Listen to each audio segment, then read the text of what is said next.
Hello my dear students, once again welcome to the JCBM College YouTube channel. In this particular video, I am trying to explain the various criticisms against the classical theory of employment. In the last video class, I have already explained some of the important criticisms against the classical theory of employment. The last important criticism that is the wage cut policy. Wage cut policy is one of the important policy advocated by the classical economist. J.M. Keynes strongly objects to this particular point. According to J.M. Keynes, once in an economy, to implement the wage cut policy, it leads to the further unemployment problem. According to ACP Group, wage cut policy is a remedy for unemployment problem. J.M. Keynes who says that once we implement the wage cut policy, it leads to the further unemployment problem in the economy, according to J.M. Keynes. In the last video class, I am discussing about this particular point. ಆತ್ಮೀಯ ವಿದ್ಯಾರ್ಥಿಗಳೇ, JCBM college YouTube ಚಾನಲ್ಗೆ ಮತ್ತೊಮ್ಮೆ ನಿಮ್ಮನ್ನ ಆತ್ಮೀಯವಾಗಿ ಸ್ವಾಗತಿಸ್ತಾ ಇದ್ದೇನೆ. ಕಳೆದ ಒಂದು video lecture ಅಲ್ಲಿ ನಾನು ಮುಖ್ಯವಾಗಿ ನಿಮಗೆ ಸಂಪ್ರದಾಯಬದ್ಧ ಉದ್ಯೋಗ ಸಿದ್ಧಾಂತದ ಟೀಕೆಗಳ ಬಗ್ಗೆ ನಾನು ನಿಮಗೆ ಚರ್ಚೆ ಮಾಡ್ತಾ ಇದ್ವಿ. ಅದರಲ್ಲಿ ನಾನೀಗ ಮುಖ್ಯವಾಗಿ ನಿಮಗೆ ವೇಜ್ ಕಟ್ ಪಾಲಿಸಿ ಅಥವಾ ಕೂಲಿಯ ದರದ ಕಡಿತ ಎನ್ನುವಂತಹ ವಿಷಯದ ಬಗ್ಗೆ ಚರ್ಚೆಯನ್ನು ಮಾಡಿದ್ವಿ. ಕೂಲಿಯ ದರದ ಕಡಿತ ನೀತಿಯನ್ನ ಪ್ರತಿಪಾದನೆ ಮಾಡಿದಂತವರು ಪ್ರಮುಖವಾಗಿ ಎಸಿಪಿಗು ಎನ್ನುವಂತ ಒಬ್ಬ ಅರ್ಥಶಾಸ್ತ್ರಜ್ಞ. ಎಸಿಪಿಗು ಎನ್ನುವಂತ ಅರ್ಥಶಾಸ್ತ್ರಜ್ಞ ಕೂಲಿಯ ದರದ ಕಡಿತ ನೀತಿಯನ್ನ ಪ್ರತಿಪಾದನೆ ಮಾಡಿದ್ದಾರೆ. ಈ ಕೂಲಿಯ ದರವನ್ನು ಕಡಿತ ಮಾಡೋದ್ರಿಂದಾಗಿ ದೇಶದಲ್ಲಿ ಇನ್ನಷ್ಟು ನಿರುದ್ಯೋಗ ಸಮಸ್ಯೆ ಉಂಟಾಗುತ್ತೆ ಎನ್ನುವಂಥದ್ದು J.M. Keynes ರವರ ವಾದ. J.M. Keynes ರವರ ಪ್ರಕಾರ ಯಾವುದೇ ಒಂದು ದೇಶದಲ್ಲಿ ಕೂಲಿಯ ದರದ ಕಡಿತ ನೀತಿಯನ್ನ ಜಾರಿಗೊಳಿಸಿದಾಗ, ಅದನ್ನ ಇಂಪ್ಲಿಮೆಂಟ್ ಮಾಡಿದಾಗ ಅದು ದೇಶದಲ್ಲಿ ಇನ್ನಷ್ಟು ಪ್ರಮಾಣದ ನಿರುದ್ಯೋಗಕ್ಕೆ ಕಾರಣವಾಗುತ್ತೆ ಎನ್ನುವಂತ ವಾದವನ್ನು ಅವರು ಮಂಡಿಸ್ತಾರೆ. ಹೇಗಪ್ಪ ಅಂತ ಹೇಳಿದ್ರೆ, ಒಂದು ದೇಶದಲ್ಲಿ ಕಾರ್ಮಿಕರ ವೇತನವನ್ನು ಕಡಿಮೆ ಮಾಡಿದಾಗ ಕಾರ್ಮಿಕರ ಕೊಂಡುಕೊಳ್ಳುವ ಶಕ್ತಿ ಕಡಿಮೆ ಆಗುತ್ತೆ. ಕಾರ್ಮಿಕರ ಕೊಂಡುಕೊಳ್ಳುವ ಶಕ್ತಿ ಯಾವಾಗ ಕಡಿಮೆ ಆಗುತ್ತೆ? ಸರಕುಗಳ ಬೇಡಿಕೆ ಕಡಿಮೆ ಆಗುತ್ತೆ. ಸರಕುಗಳ ಬೇಡಿಕೆ ಯಾವಾಗ ಕಡಿಮೆ ಆಗುತ್ತೆ? ಸರಕಿನ ಬೆಲೆ ಕಡಿಮೆ ಆಗುತ್ತೆ. ಸರಕಿನ ಬೆಲೆ ಕಡಿಮೆ ಆದಾಗ ಉತ್ಪಾದನಾಂಗಗಳ ಬೇಡಿಕೆ ಕಡಿಮೆ ಆಗುತ್ತೆ. ಉತ್ಪಾದನಾಂಗಗಳ ಬೇಡಿಕೆ ಕಡಿಮೆ ಆಗೋದಂದ್ರೆ ಶ್ರಮದ ಬೇಡಿಕೆಯನ್ನು ಕೂಡ ಕಡಿಮೆ ಆಗುತ್ತೆ ಅಂತ ಅರ್ಥ. ಶ್ರಮದ ಬೇಡಿಕೆ ಕಡಿಮೆ ಆದಾಗ ಕೂಲಿಯ ಮೊತ್ತನ ದರ ಕಡಿಮೆ ಆಗುತ್ತೆ. ಈ ರೀತಿಯಲ್ಲಿ ಕೂಲಿಯ ದರದ ಕಡಿತವನ್ನ ಮಾಡುವ ಮೂಲಕ ಒಂದು ದೇಶದಲ್ಲಿ ನಿರುದ್ಯೋಗ ಸಮಸ್ಯೆ ಇನ್ನಷ್ಟು ಉಲ್ಬಣಗೊಳ್ಳಲಿಕ್ಕೆ ಕಾರಣವಾಗುತ್ತೆ ಎಂಬುದು J.M. Keynes ಅವರ ಒಂದು ವಾದ. ಈ ಲಾಸ್ಟ್ ವಿಡಿಯೋ ಲೆಕ್ಚರ್ ನಾನು ಈ ವಿಷಯದ ಬಗ್ಗೆ ನಿಮಗೆ ತಿಳಿಸಿದ್ದೀನಿ. In this particular video lecture class, I am trying to explain some other criticisms against the classical theory of employment. Next one is the undue importance to long run. Undue importance to long run. Because all the classical economists, they are in favor of the long run. J.M. Keynes strongly object this particular point. According to J.M. Keynes, in the long run, we are all dead. According to J.M. Keynes, in the long run, we are all dead. Because of this particular factor, we are not considered the long run. In the long run, human existence is impossible, according to J.M. Keynes. As a result of this, long run thinking is not adequate in the modern days, according to J.M. Keynes. One of the important criticisms against the classical theory of employment is undue importance to long run. Unnecessary importance given by the classical economists relating to the long run, that is one of the important criticisms. ಸಂಪ್ರದಾಯಬದ್ಧ ಉದ್ಯೋಗ ಸಿದ್ಧಾಂತದ ಮೇಲಿರುವಂತಹ ಮತ್ತೊಂದು ಪ್ರಮುಖವಾದ ಟೀಕೆ ಅಂತ ಹೇಳಿದ್ರೆ, ದೀರ್ಘಾವಧಿಗೆ ಅತಿಯಾದ ಮಹತ್ವವನ್ನು ನೀಡಲಾಗಿದೆ. ಸಂಪ್ರದಾಯಬದ್ಧ ಉದ್ಯೋಗ ಸಿದ್ಧಾಂತದ ಊಹೆಗಳಲ್ಲಿ ಬಹಳ ಪ್ರಮುಖವಾದ ಒಂದು ಊಹೆ ದೀರ್ಘಾವಧಿಗೆ ಹೆಚ್ಚಿನ ಮಹತ್ವವನ್ನ ಕೊಟ್ಟಿದ್ದಾರೆ. ದೀರ್ಘಾವಧಿಯಲ್ಲಿ ದೇಶದ ಆರ್ಥಿಕ ಸಮಸ್ಯೆಗಳು ತನ್ನಷ್ಟು ತಾನಾಗೆ ಬಗೆಹರಿತವೆ ಎನ್ನುವುದು ಸಂಪ್ರದಾಯಬದ್ಧರ ವಾದ. ಆದರೆ J.M. Keynes ಇದನ್ನ ಕಟುವಾಗಿ ಟೀಕಿಸ್ತಾನೆ. J.M. Keynes ಅವರ ಪ್ರಕಾರ ದೀರ್ಘಾವಧಿಯಲ್ಲಿ ನಾವು ಯಾರೂ ಕೂಡ ಬದುಕಿರೋದಿಲ್ಲ. ಅಂದ್ರೆ in the long run we are all dead, according to J.M. Keynes. ದೀರ್ಘಾವಧಿಯಲ್ಲಿ ನಾವು ಯಾರು ಕೂಡ ಬದುಕಿರೋದಿಲ್ಲ. ಆ ಕಾರಣಕ್ಕೋಸ್ಕರವಾಗಿ ದೀರ್ಘಾವಧಿಯ ಚಿಂತನೆಯ ಅವಶ್ಯಕತೆ ಇಲ್ಲ. J.M. Keynes ಅವರ ಪ್ರಕಾರ ದೀರ್ಘಾವಧಿಯಲ್ಲಿ ನಾವು ಯಾರು ಕೂಡ ಜೀವಿತವಾಗಿ ಇರೋದೇ ಇಲ್ಲ. ಹಾಗಾಗಿ ನಾವು ದೀರ್ಘಾವಧಿಯ ಬಗ್ಗೆ ಆಲೋಚನೆ ಮಾಡಬೇಕಾದಂತ ಅವಶ್ಯಕತೆ ಅವಶ್ಯಕತೆ ಇಲ್ಲ. ಕೇವಲ ಅಲ್ಪಾವಧಿಯ ಚಿಂತನೆಗಳು ಮಾತ್ರ ನಮಗೆ ಸಾಕಾಗ್ತವೆ. ಅಲ್ಪಾವಧಿಯ ಆರ್ಥಿಕ ಚಿಂತನೆಗಳು ನಮಗೆ ಸಾಕಾಗ್ತವೆ ಎಂಬುದು ಜೆ.ಎಂ. ಕೇನ್ಸ್ ಅವರ ಒಂದು ಅಭಿಪ್ರಾಯ. That is one of the important criticisms against the classical theory of employment, that is undue importance to long run. Undue importance is unnecessary importance given by the classical economists relating to the long run. That is one of the important criticisms. The next important criticisms against the classical theory of employment, that is the Keynes' attack on laissez-faire policy.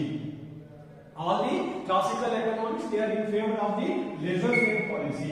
Laissez-faire policy is a policy. It is a policy advocated by the classical economists. Under laissez-faire policy, strongly advocates the minimum intervention of the government. Government intervention is minimum in the economic activities according to the laissez-faire policy. Laissez-faire policy strongly advocates the intervention, strongly deny the intervention of the government. The minimum intervention of the government is advocated by the laissez-faire policy. Laissez-faire policy.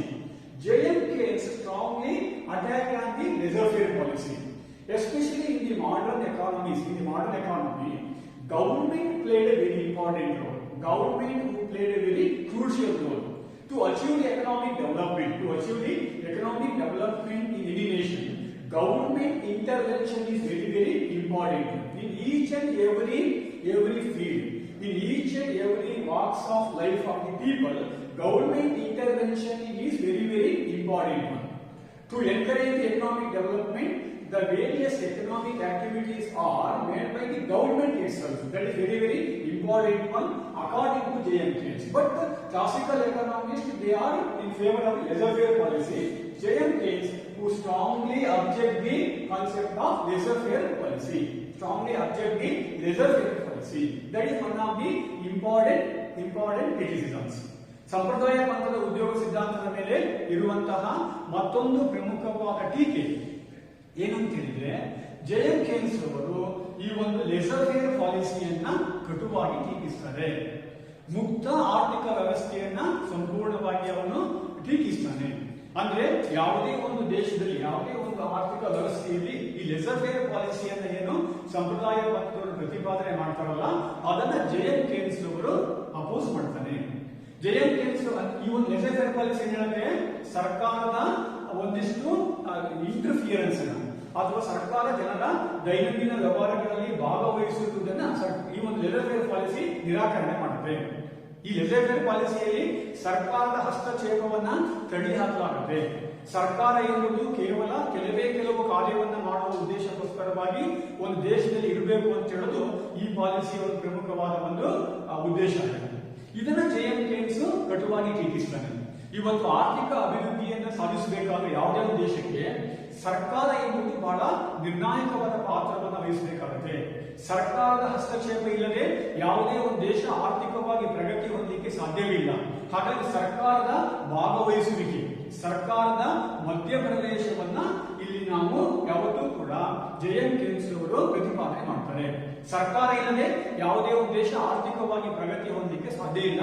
ಹಾಗಾಗಿ laissez-faire ಪಾಲಿಸಿಯನ್ನ ಜೆ.ಎಂ. Keynes ಅವರು ಕಟುವಾಗಿ ಟೀಕಿಸ್ತಾರೆ. That is one of the important criticisms against the classical theory of employment made by J M. Keynes. The next important criticisms against the classical theory of employment, there is a disequilibrium between saving and investment. According to all the classical economists, they say that the saving and investment both are one and the same. There is no question of disequilibrium between saving and investment according to classical economists. But J.M. Keynes, they strongly oppose this particular point. There is a disequilibrium between the saving and investment according to J.M. Keynes. There is always a disequilibrium in between the saving and investment. That is one of the important criticisms. ಸಂಪ್ರದಾಯ ಪಂಥದ ಉದ್ಯೋಗ ಸಿದ್ಧಾಂತದ ಮೇಲೆ ಜೆ.ಎಂ. Keynes ಅವರು ಮಾಡಿರುವ ಮತ್ತೊಂದು ಪ್ರಮುಖವಾದ ಟೀಕೆ ಯಾವುದು ಅಂತ ಹೇಳಿದ್ರೆ, ಉಳಿತಾಯ ಮತ್ತು ಬಂಡವಾಳ ಹೂಡಿಕೆಯ ನಡುವೆ ಅಸಮಾನತೆ ಉಂಟಾಗುತ್ತೆ. ಅಂದ್ರೆ ಸಂಪ್ರದಾಯ ಪಂಥರು ಹೇಳ್ತಾರೆ, ಉಳಿತಾಯ ಮತ್ತು ಬಂಡವಾಳ ಹೂಡಿಕೆ ಇವೆರಡೂ ಕೂಡ ಪರಸ್ಪರ ಸಮನಾಗಿರುತ್ತವೆ ಅಂತ ಹೇಳ್ತಾರೆ. ಆದರೆ ಉಳಿತಾಯ ಮತ್ತು ಬಂಡವಾಳ there is a disequilibrium between saving and investment. ಉಳಿತಾಯ ಮತ್ತು ಬಂಡವಾಳ ಹೂಡಿಕೆಯ ನಡುವೆ ಯಾವತ್ತೂ ಕೂಡ ಸಮತೋಲನ ಇರೋದಿಲ್ಲ. There is a disequilibrium according JM Keynes. ಸಂಪ್ರದಾಯ ಪಂಥ ಏನು ಹೇಳ್ತಾರೆ, ಉಳಿತಾಯ ಮತ್ತು ಬಂಡವಾಳ ಹೂಡಿಕೆ ನಡುವೆ ಸಮಾನತೆ ಸಾಧಿಸಲಿಕ್ಕೆ ಬಡ್ಡಿಯ ದರವನ್ನು ಒಂದು ಮಾಧ್ಯಮವಾಗಿ ಬಳಸುತ್ತದೆ. ಆದರೆ JM Keynes ಇದನ್ನ ಒಪ್ಪಿಕೊಳ್ಳೋದಿಲ್ಲ. ಆದಾಯ ಎಂಬುದು ಉಳಿತಾಯ ಮತ್ತು ಬಂಡವಾಳ ಹೂಡಿಕೆಯ ಮೇಲೆ ಪ್ರಭಾವವನ್ನು ಬೀರಬಲ್ಲ ಅಂಶ ಆಗಿರುತ್ತೆ. ಹಾಗಾಗಿ ಈ ಉಳಿತಾಯ ಮತ್ತು ಬಂಡವಾಳ ಹೂಡಿಕೆಯನ್ನು ಮಾಡುವ ಸಮಾಜದ ವರ್ಗಗಳೇ ಬೇರೆ ಆಗಿರುತ್ತೆ. ಹಾಗಾಗಿ ಇಲ್ಲಿ ಯಾವತ್ತೂ ಕೂಡ ಅಸಮತೋಲನ ಇರುತ್ತೆ. That is also one of the important criticisms against the classical theory of employment. The next important criticism that is the rejection of quantity theory of money. The next important criticisms against the classical theory of employment is rejection of quantity theory of money. Classical economists, they strongly advocate the quantity theory of money. The quantity theory of money advocates that the value of money that is mainly depends upon the quantity of money. There is a direct relationship between quantity of money and the value of money. The supply, there is a direct relationship between quantity means supply of money and the value of money according to classical economists. Classical economists, they strongly advocate the quantity theory of money. Quantity theory of money explains that the value of money, the value of money means the amount of goods and services purchased by a given unit of a currency, that is value of money. Value of money is the capacity of a currency to purchase a good and service, that is known as value of money. The value of money that is directly connected with the quantity of money according to quantity theory of money advocated by classical economists. All the classical economists are at the time of advocating classical theory of employment. The classical theory of employment, the classical economists, they strongly advocate the quantity theory of money. But JM Keynes, who strongly reject this particular point, JM Keynes is strongly reject the quantity theory of money. The value of money is determined by not only supply of money, demand for money is very, very important one, especially speculative demand. Speculative demand for money, that is very, very important one at the time of deciding the value of money according to JM Keynes. According to JM Keynes, ಈ ಒಂದು ಸಂಪ್ರದಾಯ ಪಂಥದ ಉದ್ಯೋಗ ಸಿದ್ಧಾಂತದ ಮೇಲೆ JM Keynes ಅವರು ಮಾಡಿರುವ ಮತ್ತೊಂದು ಪ್ರಮುಖವಾದ ಟೀಕೆ ಏನು ಅಂತ ಹೇಳಿದ್ರೆ, ಹಣದ ಪರಿಮಾಣ ಸಿದ್ಧಾಂತವನ್ನ ನಿರಾಕರಿಸಿರುವಂತದ್ದು. ಹಣದ ಪರಿಮಾಣ ಸಿದ್ಧಾಂತದ ನಿರಾಕರಣೆ. ಸಂಪ್ರದಾಯ ಪಂಥದ ಉದ್ಯೋಗ ಸಿದ್ಧಾಂತದ ಪ್ರತಿಪಾದಕರು, ಎಲ್ಲ ಸಂಪ್ರದಾಯ ಪಂಥದ ಉದ್ಯೋಗ ಸಿದ್ಧಾಂತದ ಪ್ರತಿಪಾದಕರು ಈ ಹಣದ ಪರಿಮಾಣ ಸಿದ್ಧಾಂತವನ್ನ ಪ್ರತಿಪಾದನೆ ಮಾಡ್ತಾರೆ. ಹಣದ ಪರಿಮಾಣ ಸಿದ್ಧಾಂತವನ್ನ ಪ್ರತಿಪಾದನೆ ಮಾಡ್ತಾರೆ. ಹಾಗಾದ್ರೆ ಹಣದ ಪರಿಮಾಣ ಸಿದ್ಧಾಂತ ಏನ್ ಹೇಳುತ್ತೆ, ಯಾವುದೇ ಒಂದು ದೇಶದಲ್ಲಿ ಹಣದ ಮೌಲ್ಯವೆಂಬುದು, ಯಾವುದೇ ಒಂದು ದೇಶದಲ್ಲಿ ಹಣದ ಮೌಲ್ಯವೆಂಬುದು ಹಣದ ಪ್ರಮಾಣವನ್ನ ಅವಲಂಬಿಸಿದೆ. ಹಣದ ಮೌಲ್ಯವು ಹಣದ ಪ್ರಮಾಣವನ್ನ ಅವಲಂಬಿಸಿದೆ. ಅಂದ್ರೆ ಹಣದ ಮೌಲ್ಯದಲ್ಲಿ ವ್ಯತ್ಯಾಸವಾಗಲಿಕ್ಕೆ ಅಥವಾ ಹಣದ ಮೌಲ್ಯ ಹೆಚ್ಚಾಗಲಿಕ್ಕೆ ಅಥವಾ ಕಡಿಮೆ ಆಗಲಿಕ್ಕೆ ಪ್ರಮುಖವಾದ ಕಾರಣ ಹಣದ ಪ್ರಮಾಣದಲ್ಲಿ, ಹಣದ ಲಭ್ಯತೆಯಲ್ಲಿ, ಹಣದ ಪೂರೈಕೆಯಲ್ಲಿ ಉಂಟಾಗುವಂತಹ ಏರುಪೇರುಗಳಾಗಿವೆ ಎಂಬುದು ಈ ಒಂದು ಸಂಪ್ರದಾಯ ಪಂಥದ ಹಣದ ಪರಿಮಾಣ ಸಿದ್ಧಾಂತದ ಪ್ರಮುಖ ತಿರುಳಾಗಿದೆ. ಸಂಪ್ರದಾಯ ಪಂಥದ ಈ ಒಂದು ಹಣದ ಪರಿಮಾಣ ಸಿದ್ಧಾಂತವನ್ನ JM Keynes ಸಂಪೂರ್ಣವಾಗಿ ನಿರಾಕರಿಸ್ತಾನೆ. ಯಾವುದೇ ಒಂದು ದೇಶದಲ್ಲಿ ಹಣದ ಮೌಲ್ಯವೆಂಬುದು ಕೇವಲ ಹಣದ ಪೂರೈಕೆಯನ್ನು ಮಾತ್ರ ಅವಲಂಬಿಸಿಲ್ಲ, ಬದಲಾಗಿ ಹಣದ ಬೇಡಿಕೆ ಅಂಶಗಳು, ಅದರಲ್ಲೂ ಪ್ರಮುಖವಾಗಿ ಸಟ್ಟ ವ್ಯಾಪಾರದ ಹಣದ ಬೇಡಿಕೆ ಇದೆಯಲ್ಲ, ಅದು ಬಹಳ ನಿರ್ಣಾಯಕವಾದ ಪಾತ್ರವನ್ನ ವಹಿಸುತ್ತೆ ಎಂಬುದು JM Keynes ಅವರ ಒಂದು ವಾದ. JM Keynes ಅವರ ಪ್ರಕಾರ ಹಣದ ಮೌಲ್ಯ ನಿರ್ಧರಿಸುವಲ್ಲಿ ಹಣದ ಪೂರೈಕೆಗಿಂತ ಹಣದ ಬೇಡಿಕೆಯ ಪಾತ್ರವೇ ಬಹಳ ಮುಖ್ಯವಾಗಿರುವಂತದ್ದು. ಹಣದ ಪೂರೈಕೆಯು ಅಲ್ಪಾವಧಿಯಲ್ಲಿ ಸ್ಥಿರವಾಗಿರುತ್ತೆ. ಹಣದ ಬೇಡಿಕೆಯಲ್ಲಿ ಉಂಟಾಗುವಂತಹ ವ್ಯತ್ಯಾಸಗಳು, ಅದು ಹಣದ ಬೇಡಿಕೆಯನ್ನ ಪ್ರಮುಖವಾಗಿ JM Keynes 3 ಕಾರಣಗಳಿಗಾಗಿ ಹಣಕ್ಕೆ ಬೇಡಿಕೆ ಬರುತ್ತೆ ಅಂತ ಹೇಳ್ತಾರೆ. ಒಂದನೇದು ಟ್ರಾನ್ಸಾಕ್ಷನ್ ಪರ್ಪಸ್, ವ್ಯವಹಾರದ ಉದ್ದೇಶ. ಎರಡನೇದು ಮುಂಜಾಗ್ರತೆಯ ಉದ್ದೇಶ, precautionary motive. Third one is the speculative motive, ಸಟ್ಟ ವ್ಯಾಪಾರದ ಉದ್ದೇಶ. ಈ ಮೂರು ಕಾರಣಗಳಿಗಾಗಿ ಹಣಕ್ಕೆ ಬೇಡಿಕೆ ಬರುತ್ತೆ. ಹಣದ ಬೇಡಿಕೆಯಲ್ಲಿ ಉಂಟಾಗುವಂತಹ ವ್ಯತ್ಯಾಸಗಳು ಹಣದ ಮೌಲ್ಯದ ಮೇಲೆ ಪ್ರಭಾವವನ್ನು ಬೀರ್ತವೆ ಎಂಬುದು ಜೆ.ಎಂ. ಕೇನ್ಸ್ ಅವರ ವಾದ. ಹಾಗಾಗಿ ಜೆ.ಎಂ. ಕೇನ್ಸ್ ಹಣದ ಪರಿಮಾಣ ಸಿದ್ಧಾಂತವನ್ನ ಸಂಪೂರ್ಣವಾಗಿ ಅಲ್ಲಗಳೆಯುತ್ತಾನೆ. ಹಣದ ಪರಿಮಾಣ ಸಿದ್ಧಾಂತವನ್ನ ಜೆ.ಎಂ. ಕೇನ್ಸ್ ಸಂಪೂರ್ಣವಾಗಿ ಅಲ್ಲಗಳೆಯುತ್ತಾನೆ. ಹಾಗಾಗಿ ಯಾವುದೇ ಒಂದು ದೇಶದಲ್ಲಿ ಹಣದ ಮೌಲ್ಯವೆಂಬುದು ಹಣದ ಪೂರೈಕೆ ಮಾತ್ರ ಅಲ್ಲ, ಹಣದ ಬೇಡಿಕೆಯಿಂದಲೂ ನಿರ್ಧಾರವಾಗಲ್ಪಡುತ್ತದೆ. ಹಾಗಾಗಿ ಹಣದ ಪರಿಮಾಣ ಸಿದ್ಧಾಂತವನ್ನ ಜೆ.ಎಂ. ಕೇನ್ಸ್ ಅವರು ಅಪೋಸ್ ಮಾಡ್ತಾರೆ. That is also one of the important objection criticisms against the classical theory of employment.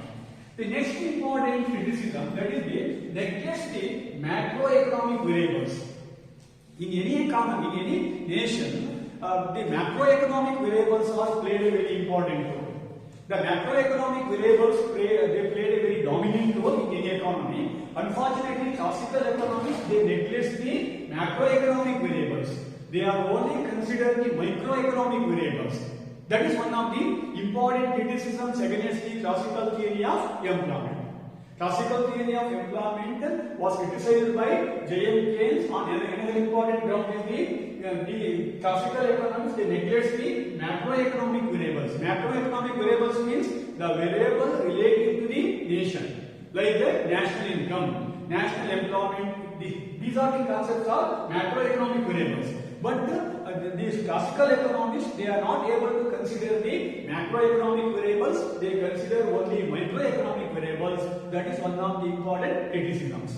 ಸಂಪ್ರದಾಯ ಪಂಥದ ಉದ್ಯೋಗ ಸಿದ್ಧಾಂತದ ಮೇಲಿರುವಂತಹ ಮತ್ತೊಂದು ಪ್ರಮುಖವಾದ ಟೀಕೆ ಏನು ಅಂತ ಹೇಳಿದ್ರೆ, ಅಥವಾ ಜೆ.ಎಂ. ಕೇನ್ಸ್ ಮಾಡಿದ ಟೀಕೆ ಏನು ಅಂತ ಹೇಳಿದ್ರೆ, ಸಮಗ್ರ ಅಂಶಗಳನ್ನ ಕಡೆಗಣಿಸಲಾಗಿದೆ. ಸಮಗ್ರ ಅಂಶಗಳೇನು? ಇಡೀ ದೇಶಕ್ಕೆ ಸಂಬಂಧಪಟ್ಟಂತ ಅಂಶಗಳು, ಇಡೀ ರಾಷ್ಟ್ರಕ್ಕೆ ಸಂಬಂಧಪಟ್ಟಂತ ಅಂಶಗಳು. ಫಾರ್ ಎಕ್ಸಾಂಪಲ್, ರಾಷ್ಟ್ರೀಯ ಆದಾಯ, ಇದು ಒಂದು ದೇಶಕ್ಕೆ ಸಂಬಂಧಪಟ್ಟ ಅಂಶ. ಇಂತಹ ದೇಶಕ್ಕೆ ಸಂಬಂಧಪಟ್ಟಂತ ಆರ್ಥಿಕ ವಿದ್ಯಮಾನಗಳನ್ನ ಸಂಪ್ರದಾಯ ಪಂಥದ ಉದ್ಯೋಗ ಸಿದ್ಧಾಂತದ ಪ್ರತಿಪಾದಕರು ಪರಿಗಣಿಸಿಲ್ಲ. ಅವರು ಕೇವಲ ವ್ಯಕ್ತಿಗೆ ಸಂಬಂಧಪಟ್ಟ ಅಂಶಗಳು, ಸೂಕ್ಷ್ಮ ಅಂಶಗಳನ್ನು ಮಾತ್ರ ಇಲ್ಲಿ ಪರಿಗಣಿಸಿದ್ದಾರೆ. ಹಾಗಾಗಿ ಇದನ್ನು ಒಪ್ಪಳಿಕೆ ಸಾಧ್ಯ ಇಲ್ಲ ಅಂತ ಹೇಳಿ ಜೆ.ಎಂ. ಕೇನ್ಸ್ ಅವರು ಟೀಕಿಸಿದ್ದಾರೆ. These are the various criticisms made by the classical economics, by the J.M. Keynes on classical theory of employment. These are the various criticisms against the classical theory of employment. Beside all these